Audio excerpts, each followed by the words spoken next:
आपका सिलेक्शन जब होगा आप पॉलिसी बनाओगे। आपको ये नहीं देखना कि कहाँ पे अर्थक्वेक आ रहा है, कहाँ पे क्या आ रहा है। आपको ये देखना है कि One place where you get content, answer writing, tests, the best content and the best faculty for mains. जो मेंस के क्वेश्चंस हैं वहाँ पे एम्फेसिस रहता है वर्ल्ड रिसोर्सेज पे, एम्फेसिस होता है ऑन द इंडस्ट्रीज। और अगर फिजिकल ज्योग्राफी से कुछ भी वो पूछ रहे हैं उसमें इस पूरे कोर्स में आपसे जो भी बात करेगा, they have either cleared the exam or have appeared for the UPSC CSE interview multiple times. So mains not ready by December, mains in December with Sarthi IAS. When it comes to mains geography, तो GS1 के अंदर UPSC 80 to 100 marks का geography पूछ रहा है, which is quite different from the prelims examination. जैसे UPSC human geography पे ज्यादा फोकस करता है। And at Sarathi IAS in this MMP plus programme geography के लिए I welcome on stage Pallavi ma'am, 100 percentile in UGC net.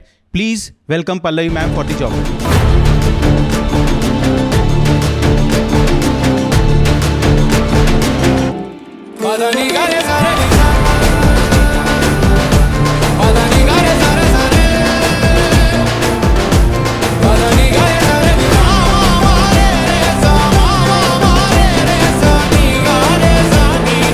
Ma'am, तो जैसे problem मैंने स्टेट किया अभी कि यूपीएससी मेंस एग्जामिनेशन में अगर हम बात करें तो ज्योग्राफी से ह्यूमन ज्योग्राफी ज्यादा कवर करता है, तो एक प्रीलिम्स और मेंस की अप्रोच में क्या डिफरेंस रहेगा यहाँ पे? सर यहाँ पे पहले मुझे भी लगता था कि अगर प्री में मैंने ज्योग्राफी पढ़ लिया तो वही चीज़ें मेंस में भी आएंगी जब मैं प्रिपेयर कर रही थी। बाद में जब मैंने एनालिसिस किया आई आइडेंटिफाइड दिस थिंग कि prelims is physical geography heavy, बस जो ह्यूमन ज्योग्राफी है उसमें मिनरल्स एंड न्यूज़ या क्रॉप्स एंड न्यूज़ आ जाता है। जो मेंस के क्वेश्चंस हैं वहाँ पे एम्फेसिस रहता है वर्ल्ड रिसोर्सेज पे, एम्फेसिस होता है ऑन द इंडस्ट्रीज। और अगर फिजिकल ज्योग्राफी से कुछ भी वो पूछ रहे हैं उसमें ह्यूमन ज्योग्राफी का कुछ एंगल वो ऐड करेंगे। राइट। यहाँ पे क्या है, अगर फिजिकल ज्योग्राफी का भी आप क्वेश्चन जैसे कर रहे हैं, आपका सिलेक्शन जब होगा आप पॉलिसी बनाओगे। आपको ये नहीं देखना कि कहाँ पे अर्थक्वेक आ रहा है, कहाँ पे क्या आ रहा है। आपको ये देखना है कि अर्थक्वेक से कैसे लोग इम्पैक्ट हो रहे हैं, उसके लिए पॉलिसी कैसे बनानी है। सो इवन फिजिकल ज्योग्राफी के केस में जो आपका आंसर होना चाहिए, जो आपकी अंडरस्टैंडिंग होनी चाहिए, वो ह्यूमन पर्सपेक्टिव से होनी चाहिए। Same goes for human geography. Industries कहाँ पे लोकेटेड रहेंगी, रिसोर्सेज जहाँ पे रहेंगे, राइट। सो वो एक इंटरलिंकेजेस अगर आपके दिमाग में रहेंगे तो आप मेंस में आंसर राइटिंग में गलतियां नहीं करेंगे। सो यस मैम, मैं एग्री करता हूँ कि अप्लाइड ज्योग्राफी यूपीएससी GS1 में पूछ रहा है, तो ह्यूमन ज्योग्राफी तो हम कंप्लीट यहाँ पे कवर करने ही वाले हैं।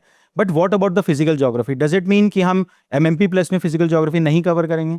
सो फिजिकल ज्योग्राफी कवर होगा, बट जैसे मैंने बोला यूपीएससी किस कॉन्टेक्स्ट में उससे क्वेश्चंस पूछता है उस कॉन्टेक्स्ट में कवरेज होगा कि उसका इम्पैक्ट ऑन द ह्यूमंस, जैसे वोल्केनोज हो गया, उसके पॉजिटिव नेगेटिव इम्पैक्ट्स क्या होते हैं, बिल्कुल बेस से हम नहीं कवर करेंगे क्योंकि वो नॉलेज आप ऑलरेडी लेके आए हो, आपका टाइम फालतू में वेस्ट ना हो। तो इस वजह से repetition is not required at this stage. Right ma'am, अगर ज्योग्राफी पूरी कवर करने जाएंगे तो 1.5 मंथ ज्योग्राफी में ही लग जाता है। Absolutely. तो we will cover the complete geography from the mains perspective.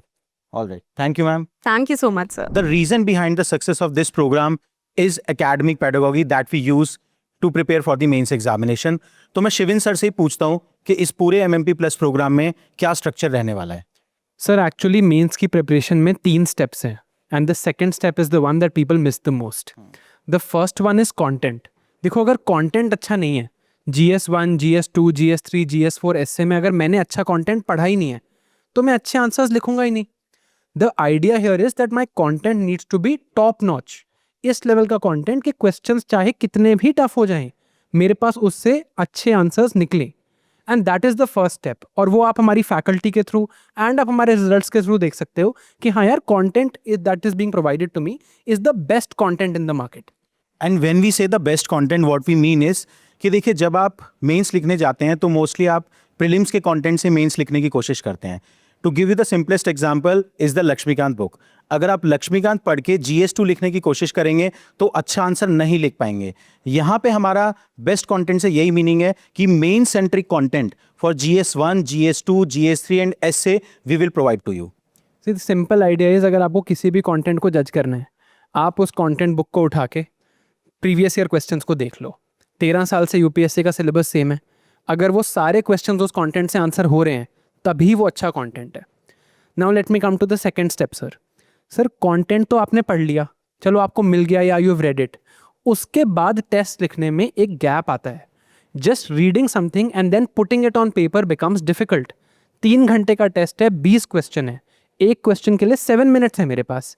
अब इस 10 मार्कर को मुझे 7 मिनट्स में लिखना है, दूसरों से बेटर लिखना है, इंटरप्रेट भी करना है, क्वेश्चन को ब्रेक डाउन करना है, सब पार्ट्स एस्टैब्लिश करने हैं, उसमें फिर इंट्रो और कंक्लूजन सोचना है. ये सारी चीज़ें, ये एक अलग स्किल है. This is not an inherent thing कि मैं पढ़ूंगा तो मेरे से हो ही जाएगा. It requires a specific skill and that specific skill is the thing that most people don't learn and that is the gap that we are bridging here. तो वो जो सेकंड स्टेप है उसमें हम 2 चीज़ें करेंगे, राइट स्मार्ट और laws. Right.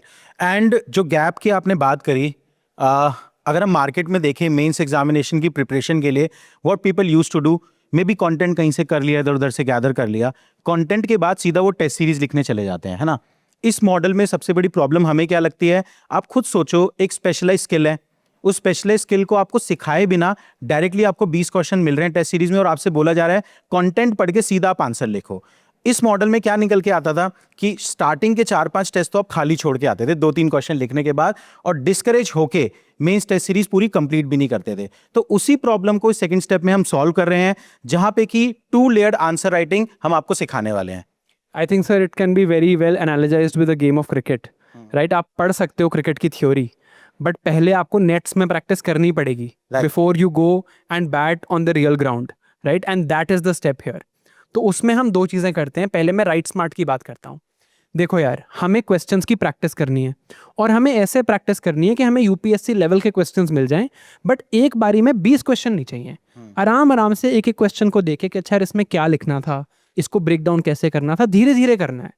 अब इसके लिए बेस्ट तरीका क्या है, प्रीवियस ईयर क्वेश्चंस ले लो यूपीएससी के. सेकंड, उसको ब्रेक डाउन करने के लिए somebody needs to be in front of you and help you, right? And that is the job I'll do. और इसके लिए कुछ मेंटल मॉडल्स हैं, कुछ मेंटल टेम्पलेट्स हैं. आपने हर टॉपर को इस साल राइट स्मार्ट और टेम्पलेट्स की बात करते हुए देखा होगा, because this is the thing that we do. Question देखा, अब यार इस क्वेश्चन की बॉडी में कौन से टेम्पलेट्स, कौन से मेंटल माइंड मैप्स लगेंगे जिससे मेरा कंटेंट निकल के आए. मैंने पढ़ा बहुत कुछ हुआ है, मेरे पास 2 पेज हैं लिखने के लिए. उन 2 पेज में मुझे वो नहीं लिखना जो मैंने पढ़ा है, मुझे वो लिखना है जो उसने पूछा है. तो to bridge that gap, that is the job that templates do. Sir I have created 14 approaches, last year तक 10 थी, 4 मैंने नई क्रिएट करी हैं इस साल. और उससे हम ये इंश्योर करते हैं कि 1 मिनट में क्वेश्चन देखते ही आप उसको ब्रेक डाउन कर सको, इंट्रो, कंक्लूजन और बॉडी सोच सको, एंड इवन वैल्यू ऐड कर सको. Right. And sir that is the skill that I am teaching. I think this is true coaching, this is not teaching. Right. My job here is to coach you how to think the moment you see a question and in 1 minute come to the final conclusion. And that is the job we do here. And I think that is the reason why जिस भी topper को देखो वो right smart का नाम लेता है. तो देखिए, राइट स्मार्ट में आपने क्या सीखा कि आंसर लिखना कैसे है, पीवाईक्यू को आपने पिक करके ये सारे टेम्पलेट सीख लिए. Now once you have understood कि आंसर लिखना कैसे है, अब उसके बाद आपको खुद प्रैक्टिस भी करनी पड़ेगी, अल्टीमेटली इनर्शिया ओवरकम करना पड़ेगा. उसके लिए आता है नेक्स्ट स्टेप. तो नेक्स्ट स्टेप है यहाँ पे live answer writing session, laws. Laws में हम क्या करेंगे, on new questions you will learn कि किस तरीके से आप इन टेम्पलेट को अप्लाई करोगे. लाइव सेशन के अंदर एक सेशन में 5 क्वेश्चन प्रैक्टिस करेंगे. आई विल कम इन दो सेशन एंड 3 10 मार्कर, 2 15 मार्कर हम वहां पे लिखेंगे. क्वेश्चन स्क्रीन पे आएगा, क्वेश्चन का हम ब्रीफ डिमांड में आपको बताऊंगा और यहाँ पे टाइमर चालू होगा. ठीक है, मेरे सामने बैठ के आप आंसर राइटिंग करोगे, 7 मिनट में आंसर लिखने की कोशिश करोगे. इसी तरीके से more than 30 sessions of laws we will be having in next 6 month. तो अब आप सोचो, अराउंड 30 सेशन हो गए राइट स्मार्ट के, 30 सेशन हो गए लॉज के, 60 सेशन में अराउंड 400 क्वेश्चन आप हमारे सामने लिखने वाले हो. तो this is how we are going to make sure कि अराउंड 20 टेस्ट आप हमारे सामने लिखो. Right, so the idea here is simple कि आपने सबसे पहले क्वेश्चन लिखना समझ लिया राइट स्मार्ट के थ्रू कि यार ऐसे ब्रेक डाउन होता है, और फिर उसे रादर देन प्रैक्टिसिंग इन 20 क्वेश्चन टेस्ट जो एकदम से करना मुश्किल है, Right. मैंने 5 क्वेश्चंस में धीरे कर लिया practice, where somebody is also giving me hints. और सर लॉस के बारे में अगर मैं एक बात बोलूँ तो वो यही होगी, I was your student sir in 21 and 22, and if laws did not exist I would not have been selected, that is for sure. Right, so step 1 content main centric cover हो गया. स्टेप 2 में जो कि major gap रहता है हर जगह test series में, वो हमने यहाँ पे ब्रिज किया through write smart and laws. इस साल MMP प्लस प्रोग्राम में हमने स्टेप 3 भी ऐड किया है to make it one of the most comprehensive programme for the mains preparation. हमने यहाँ पे टेस्ट सीरीज भी ऐड कर दिया है। तो once you have learn the answer writing, laws में प्रैक्टिस भी कर ली, अब इसके बाद फाइनल स्टेप क्या बचता है? फाइनल स्टेप है एक 3 घंटे का टेस्ट, 20 क्वेश्चन आप टाइम लिमिट के अंदर खुद प्रैक्टिस करें और उसको इवैल्यूएट करवाएं। और इवैल्यूएशन में भी साथ ही इसने इनोवेशन किया है। इवैल्यूएशन में क्या प्रॉब्लम ऑब्जर्व की थी मार्केट में? देखिए, जब आप एक ट्रेडिशनल इवैल्यूएशन लेते हैं जहां पे कि आपने आंसर कॉपी किसी इंस्टीट्यूट में सबमिट कर दी, वहां पे आपको भी नहीं पता कौन इवैल्यूएट कर रहा है, और जब वो अपने माइंड से इवैल्यूएट करके एक जेनरिक कमेंट वहां पे देता है, इंप्रूव द कंटेंट, यही की टर्म्स है जो जेनरिक आपको टेस्ट कॉपी इवैल्यूएट होने के बाद नजर आते हैं, तो वहां पे आपको भी नहीं समझ में आता कि इंप्रूव करूं कैसे। उस प्रॉब्लम को हमने ब्रिज करने के लिए यहाँ पे क्या रखा है? Live copy evaluation. आपने मेंस का टेस्ट लिखा, आपने टेस्ट दिया, उसके बाद आपकी कॉपी आप अपने इवैल्यूएटर के साथ जूम कॉल पे डायरेक्टली कनेक्ट करके अपने सामने इवैल्यूएट करवा सकते हैं और सामने के सामने उससे पूछ सकते हैं कि यार मेरे को 10 में से 4 नंबर क्यों दिए, 5 क्यों नहीं दिए। तो वहां से जो आपका फीडबैक लूप है वो और स्ट्रांग होता जाएगा। I think sir test series की ये मेजर ही प्रॉब्लम थी कि आपने टेस्ट लिख दिया, एक तो इवैल्यूएशन जब होती है और जब वो फाइनली आता है तो हम सिर्फ मार्क्स ही देखते हैं कि अच्छा मेरे 250 में से 100 मार्क्स आ गए। We don't really go into the depths and nitty gritties. See fact ये नोबडी नोज यूपीएससी मार्किंग कैसे कर रहा है, ये सब पोस्ट फैक्टो एनालिसिस है। तो एनालिसिस ज़्यादा मैटर करता है कि यार इसमें आपने ये पार्ट ऑफ डिमांड एड्रेस नहीं किया या ये पॉइंट्स अच्छे नहीं लग रहे जो हमने टॉपर्स की कॉपीज देख के सीखा है। So that is what you learn in this one on one evaluation. Secondly, test series में एक और प्रॉब्लम ये आती है कि आप सीधा ही हाई लेवल टेस्ट लिखते हो कि पूरा GS3 का टेस्ट है, उसको सॉल्व करने के लिए भी हमने सेक्शनल टेस्ट इंट्रोड्यूस किए हैं। राइट। सेक्शनल मतलब है वो 20 क्वेश्चन या 10 क्वेश्चन, बट उसमें सिर्फ एक सेक्शन ऑफ द सिलेबस आ रहा है, तो आप वो पढ़ के पहले 10 क्वेश्चन का टेस्ट लिख रहे हो, then you finally gravitate towards the final goal. Right, जैसे मैं आपको कह रहा था, आप पहले क्रिकेट के बारे में पढ़ो, फिर नेट में प्रैक्टिस करो, फिर बॉलिंग मशीन से खेलो, फिर शायद स्लो बॉलर को खेलो, और फिर जाके आप शायद किसी ब्रेटली या जसप्रीत बुमराह को खेल सकते हो जो यूपीएससी का एग्जाम है। और ये सारे स्टेप्स इंपॉर्टेंट हैं टू एक्चुअली इंश्योर कि वहां पर बेस्ट परफॉर्मेंस निकले। और अब जब आपने ये सारी प्रैक्टिस कर ली, तो अब ब्रेटली और जसप्रीत बुमराह जी कहाँ से आएंगे? वो मेरी गारंटी है आपको, प्रीलिम्स ना हुआ हो कोई बात नहीं, हम लोग दिसंबर में मेंस कंडक्ट करेंगे। इसी साल का जो 2026 का मेंस का पेपर होगा, सेम पेपर के साथ हम 2026 का पेपर लेके दिसंबर में मेंस लिखेंगे, and we'll write all the papers of general studies, and you have to do that, ताकि जो भी कंपेरेटिव एडवांटेज का लॉस हमने फेस किया because of a random paper, वो खत्म हो जाए, हमें एक एक्चुअल मेंस का एक्सपीरियंस मिले, and we are sure that our preparation is complete. So mains not ready by December, mains in December with Sarthi IAS. So now you have met all the credible faculty who will teach in this particular course.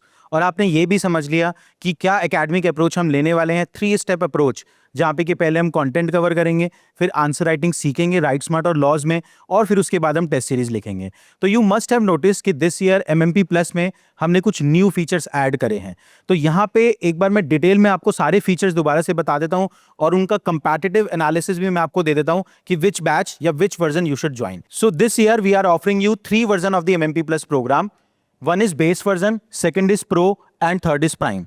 तो अगर हम बात करें इन features की, जो कि complete GS mains coverage है, right smart laws है जिससे कि आप आंसर राइटिंग सीखेंगे, फिर हम बात करें प्रैक्टिस टेस्ट की, करंट अफेयर की, या फिर वैल्यू एडिशन मटेरियल की, तो ये फीचर्स तीनों वर्जन में रहने वाले हैं, बेस, प्रो एंड प्राइम। अब इसके बाद जो 2 न्यू एडेड फीचर हैं, वहीं पे मेजर डिफरेंस है इन वर्जन्स का। सबसे पहले हम बात करें लॉज के इवैल्यूएशन की। तो आपने लाइव आंसर राइटिंग सेशन में मेरे साथ 5 क्वेश्चन लाइव लिखे। अब एक डिमांड हमने पिछले साल काफ़ी स्टूडेंट की देखी कि सर हमने जो क्वेश्चन लिखे हैं, ऑल दो क्लास में आपने मॉडल आंसर डिस्कस कर लिए, उसके बाद भी we want evaluation of our answer, specially laws के जो सेशन है, ठीक है। तो लॉज इवैल्यूएशन हमने इस बार ऐड कर दिया है वो फीचर, और वो हम आपको ऑफर कर रहे हैं प्रो वर्जन में, ठीक है। इसके बाद जो थर्ड स्टेप हमने बोला कि इस प्रोग्राम को और कॉम्प्रिहेंसिव बनाने के लिए हमने मेंस टेस्ट सीरीज ऐड करी है विद लाइव इवैल्यूएशन, जो भी हमने आपको पहले समझाया था। तो mains test series with live evaluation is added into the prime version, ठीक है। तो यही बस डिफरेंस है इन 3 वर्जन में। अगर आप देखेंगे लॉज और mains test series with evaluation तीनों वर्जन में प्रेजेंट है, बेस हो, प्रो हो या प्राइम हो। लॉज इवैल्यूएशन आपको खाली मिलेगा प्रो वर्जन में या फिर प्राइम वर्जन में, तो बेस वर्जन में लॉज का इवैल्यूएशन नहीं होगा। और mains test series with live evaluation will be present in prime version, not in pro, not in base, ठीक है, समझ में आया। And these are the prices as you can see. अगर आप टेस्ट सीरीज को भी अलग से ऐड करेंगे तो हमने यहाँ पे प्राइम वर्जन का थोड़ा सब्सिडाइज प्राइस रखा है, ठीक है। और जो हमारा MMP प्लस कन्वेंशनल प्रोग्राम रहता था उसका प्राइस हमने लास्ट ईयर बिल्कुल सेम अमाउंट रखा है, ठीक है। तो this is how we have made this year MMP plus one of the most comprehensive course for your mains examination preparation by adding mains test series with evaluation and loss evaluation in the prime program। तो आप अपनी requirement के हिसाब से decide कर सकते हैं कि कौन सा वर्जन आपको चूज करना है। तो now you have understood all the feature. देखिए बैच स्टार्ट कर रहे हैं हम 29th of June से and the live classes will also start from 1st of July। तो आपके पास अगले 10 दिन हैं ये डिसाइड करने के लिए कि क्या आप अगले 6 महीने वेस्ट करना चाहते हैं या मेंस एग्जामिनेशन की प्रिपरेशन करके जो कॉम्पिटिटिव एडवांटेज आपने उन लोगों को दिया है जो इस साल मेंस लिखना जा रहे हैं उनकी कॉम्पिटिटिव एडवांटेज को नलीफाई करने की कोशिश हम करेंगे, ठीक है। सो देखिए कोर्स ज्वाइन करने का लिंक नीचे डिस्क्रिप्शन बॉक्स में भी दिया हुआ है। इसके बाद भी अगर आपको कोई क्वेरी इस कोर्स से रिलेटेड अगर आती है तो आप सारथी एस की वेबसाइट पे जा सकते हैं, डिटेल में ब्राउज़र डाउनलोड कर सकते हैं या फिर आप वेबसाइट पे दिए हुए नंबर पे हमें कॉल भी कर सकते हैं। आई होप सभी लोग मेंस एग्जामिनेशन की प्रिपरेशन में 5-10 दिन का ब्रेक लीजिए। रिजल्ट अगर नेगेटिव आया है उसके बाद से start your hard work. I hope to see you in class. Thank you very much.